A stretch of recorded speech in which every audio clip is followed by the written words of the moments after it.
You read the title, you clicked the video, let me not bury the lead and just get into the Asmongold clip in question that started this all off. Look right here, and I'll show you.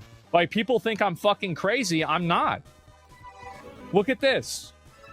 People wonder are tax dollars used to promote wokeness in video games? Answer is yes. USAID paid Politico millions of dollars a year to write pieces like this one, which promotes diversity and describes Gamergate as disinformation and harassment campaign. So this is the thing, guys. I want these people to suffer because that's what they did to me. I want to set an example. Get rid of these people. Put them like completely out of their jobs. Get rid of them. Make an example of them. Say, listen, this is what happens. Gamers rise up. What goes around? Yep, what goes around comes around. And we're coming.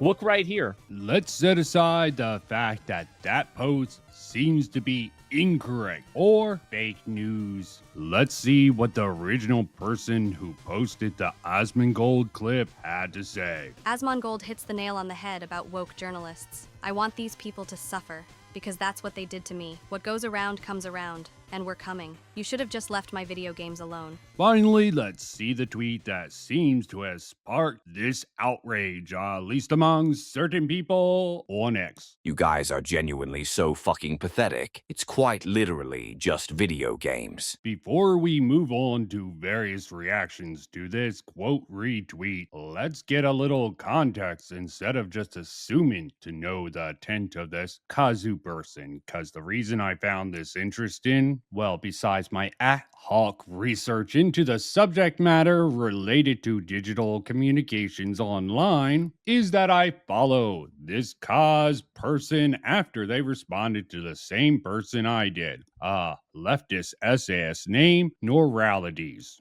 like Moralities, who a lot of other people who did anime content at the time respond to also. And also for some reason, so did Jar. She also makes a few weird examples of the depiction of black people in media to compare to Lolicon for some reason. I liked The Promised Neverland, but its depictions of Sister Crone reinforced awful racist imagery of black people, which is harmful to black people. No, black YouTuber has already made a response to this video, and his answer was, it's not blackface. Okay, here's a little Easter egg for you guys. Right, no one said it was blackface, though.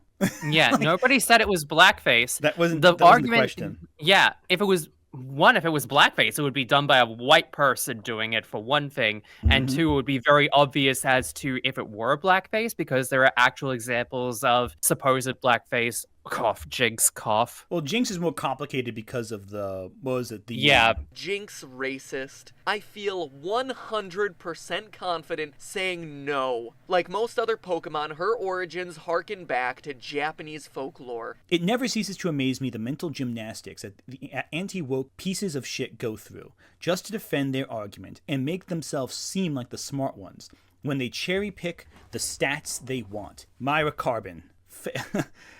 Myra Cabron, facepalm.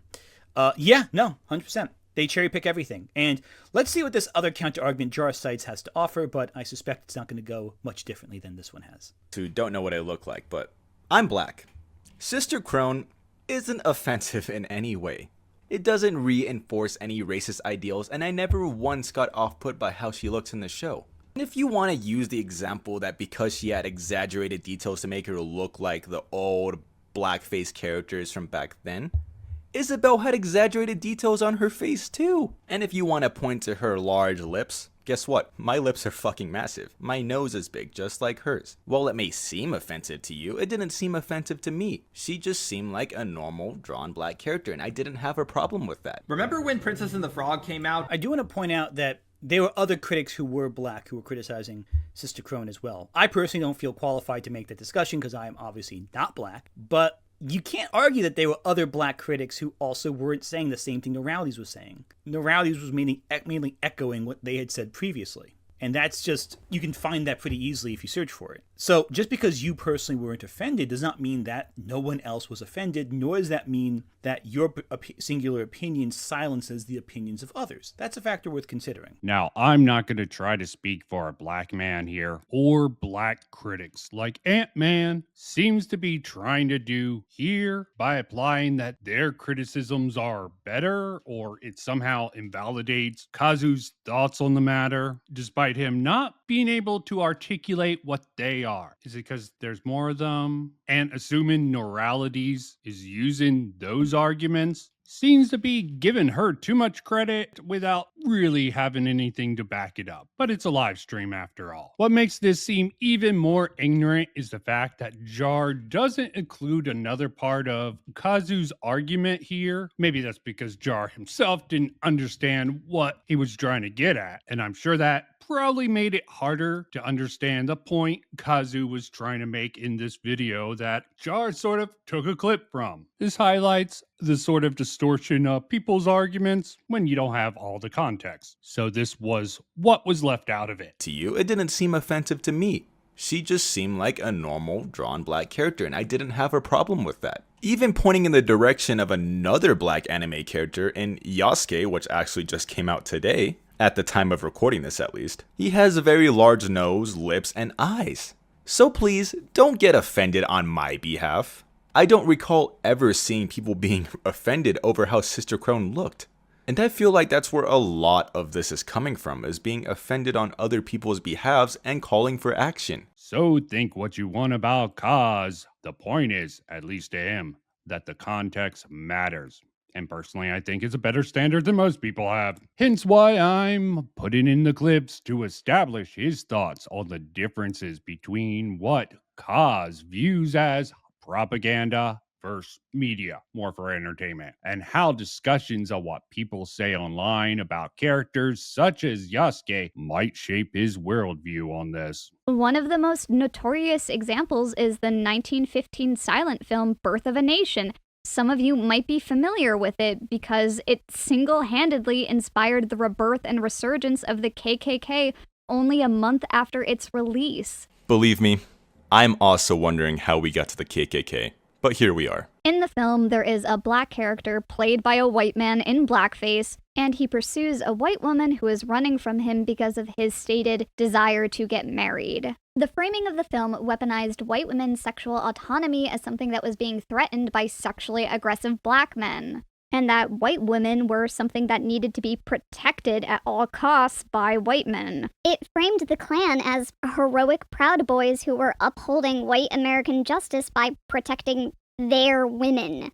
And that message resonated with a certain group of people. Once again, you have to look at the context. You have to look at the climate of the politics and the socio parts of the world. And you also have to look at the fact that it's a propaganda film. There is a big difference between propaganda and regular entertainment. Propaganda typically is trying to get you to do something or encourage you to join a certain group or adopt a certain mindset. That's the whole point of propaganda. Dragon Maid and other lolicon material, just to link it back to lollies for you, since I know that's kind of where you're trying to go, they're not propaganda.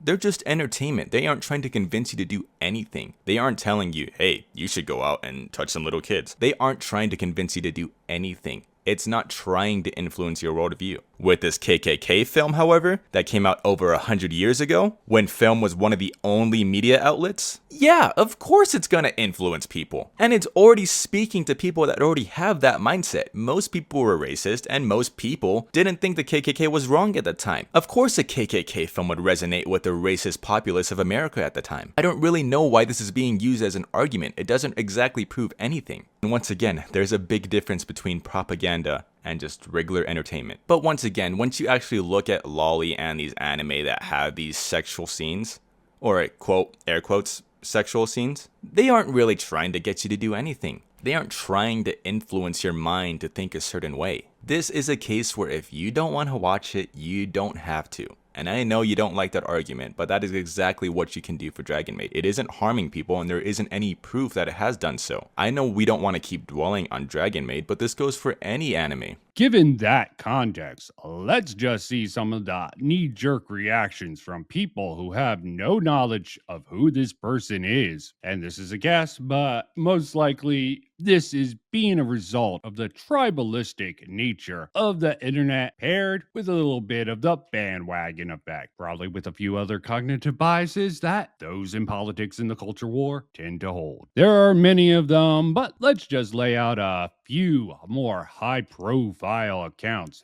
doing this in chronological order. You destroyed our industry, ruined our games, spread poison and fear through developers, and tried to kick us all out. Kindly fuck off. We're back. It's Grumps. It's just gonna assume that he has the woke mind virus or something like that. Therefore, him and his audience doesn't have to be polite or try to argue in good faith. You can't fight back against the woke virus if you're polite or try to argue in good faith. They don't care and just exploit your sense of empathy or fairness. This is how they got into geek communities in the first place and bullied everyone. At this point, it has to be handled adversarially. If you don't, they will without hesitation and, eventually, they use actual violence. Don't let it get to that point where they do. Next up, the critical drinker.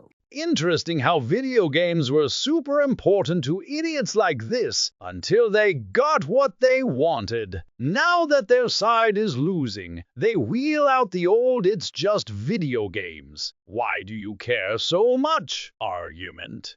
Every single time. The critical drinker does the same thing despite Kaz clarifying what he means by this right below the post. Like, yes, you should care about your hobbies and advocate for things to not get censored or disrespected by suits who don't give a fuck about the hobby, but celebrating people losing their jobs and pulling the "you should have left us gamers alone" shit is so embarrassing, man. Also, I fact-checked the political stuff, a colossal nothing burger about how politicians were just paying Politico for access to their pro articles. And this does seem to be correct from everything I can find. Sargon also jumped on this, but given he's part of the dissident right, aka the woke right, him joining in on this bandwagon means this is the sort of narrative that the woke right wants people to believe. You could have just left us alone, but now we're going to continue until people scoff at the idea of liberalism in the same way you scoff at the idea of God. And they've shown they're willing to deceive if they think it will help them gain power. That's not even my opinion. That comes straight from the person who tried to pursue other dissident writers to use the label sensible centrist. None of the issues have changed. None of the way that we are, none of the things that we're actually advocating have changed. It is simply the presentation and the framing of those ideas. Thus, the goal of this new ideology / rebranding scheme is to subversively present dissident right ideas as the centrist ideas, in fact as the sensible center, almost implying these ideas will be agreed upon by actual centrists like Elon Musk, really makes you think, and others who will find it sensible, I suppose. So the example goes like, the far left extreme wants to import 500,000 foreign students, while the centrist position would be to cut the already existing graduates in number by half, thus implying that the far right political extreme would probably ban education outright and even make it a crime. Well, fortunately such a position does not exist. Or here's another example. Let's abolish democracy, restrict immigration, and fight wokeness, because the left wing apparently agrees with it. Except that they don't. It sounds absolutely outlandish given existing public opinion, and this is why I said that it could be a form of trolling, especially considering it was given birth in a tweet addressed to Sargon of Akkad, who then popularized it. Like Sargon has done on his X profile for a while now. At least the part about willing to deceive people. Hence why I'm fine with using a couple of people, including James Lindsay's The Woke Right label for the distant right and their allies, given they are both heavily into postmodernism with a strong distaste for actual liberalism. And that would include anyone who's moderate, either on the liberal or conservative side of the middle spectrum. The extremists like to stick together and pretend like they are the true sensible ones, despite clear indications that they're willing to distort reality to get what they want. At least Kirsch has a better framing of this by not automatically lumping Kazu into this group and sort of engaging with what he actually said. Why do you care so much about your hobby that progressives have done everything they can to co-opt and destroy for years while doxing, lying, and insulting people? Eh? Just let them take your things and shut up about it. And she's sort of right about certain things about the so-called woke journalists. Well, at least from her perspective. And there's plenty of true things to make her think that. Still, Kirsch is probably giving those woke journalists a little bit too much credit. Given most people in the game industry are progressive, doesn't seem to occur to her. Or maybe she didn't think through the next step, that they are more likely to listen and believe those who have similar values to them. That's just how most people work. I would like to believe she's still just stupid or maybe autistic. The Stuttering Craig tweet is very cowardly in my personal opinion. It's obviously more than just video games. And I don't know what's up February 7th, 2025, 8/24/2022. It brings me so much joy to know that you all feel like your favorite hobby is being stripped away from you. You'll never get what you think you had back, and it's hilarious. Who the hell is this person, and why the fuck are you related these two things? Sorry about that. If this was the same person, I could see their point. If this person was of some significance, again, maybe, but I don't know who this person is. Never mind.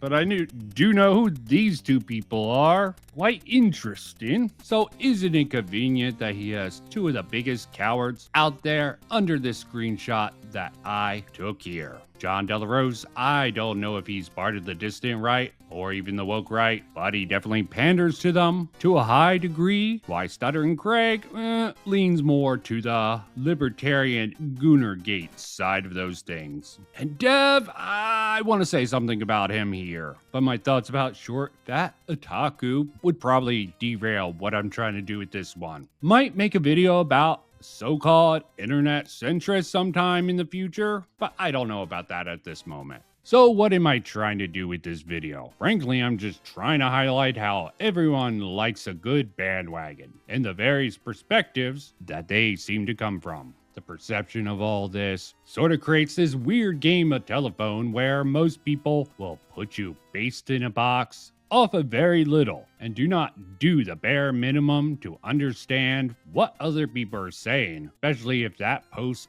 goes viral. And on the surface, it seems like a position that the people you hate or report to hate would seem to hold. Popularity also factors into this, and by popularity, I mean there's an overlap at play within this certain case. You have an overlap of several different communities. I could go over each of these communities at play here and how their different perspectives have a factor in this. But since that would be boring, I'm just gonna end this video here.